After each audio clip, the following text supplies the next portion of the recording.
Magandang tanghali po sa lahat ng ating mga kababayan anywhere in the world na inabot po ng ating talakayan.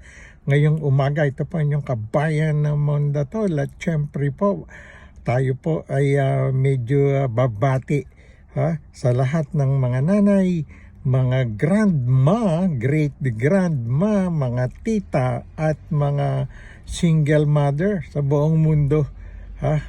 Araw nyo po ngayon na May 12, 2024. Actually, May 11 pa lang po ngayon at katatapos kong maglakad yung ating regular walking Sabado. Well, yun lang po, babati tayo ng Happy Mother's Day sa lahat ng mababait, magaganda at masisipag na nanay nga, mami, mama, ayan, grandma, lola, mag-great grandma, mga tita, ayan, lalo na sa aking may bahay, napakabait. Ayan, tanong nyo man sa aming dalawang anak na babae na Happy Mother's Day din sa aking mga two daughters na ang gagaling, manang-mana sa ina as far as motherhood is concerned.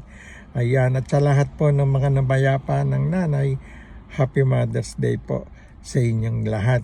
Well, ala naman po akong tatalakayin nga, babati lang at kinatuwa kahapon sa sinabi ng Pangulong Bongbong Marcos about dito po sa isang pathological daw liar, bayarang sinungaling ng, yan ang pambansang sinungaling na raw sa Pilipinas.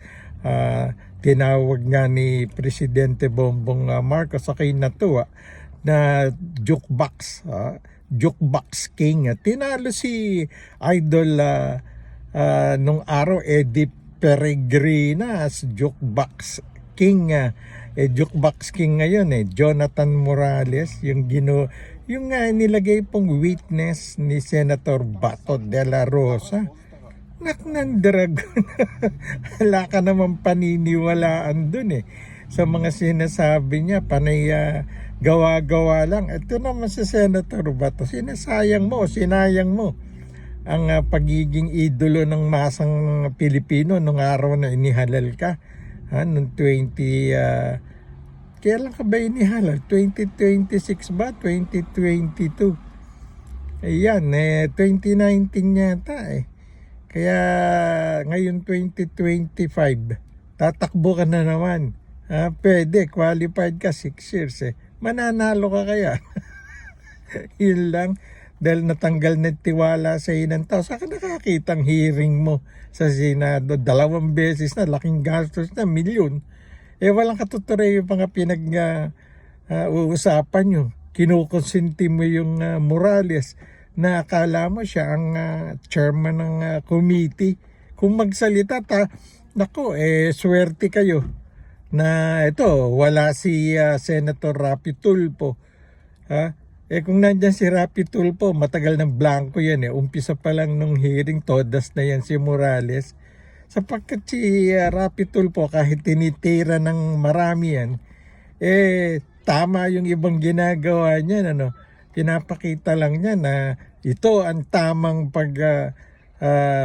birada, paano mag-imbestiga sa Senado, broadcaster, journalist kasama natin dyan Hindi sa iniidolo ko ng todo si Rapi, sabi ko nga noon, pero nung maging senador, he enjoyed being a senator, inaamin naman niya.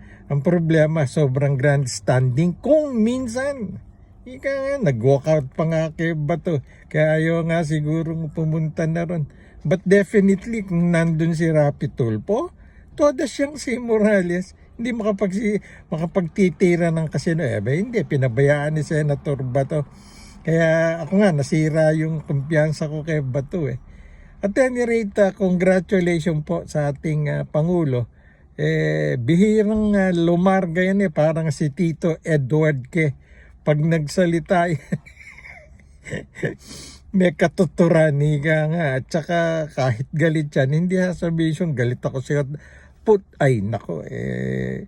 hindi ata pwedeng magmura rito sa YouTube, pero may mga napapanood akong YouTuber, vlogger, mga sikat pa, sumikat sa pagmumura. Hindi ko alam kung bakit pinapayagan ng YouTube. Tayo kaya ang magmura, mga kababayan.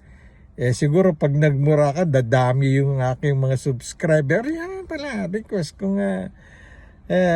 Pwede nyo po kung bigyan ng konting like, share, and subscribe. Ayan.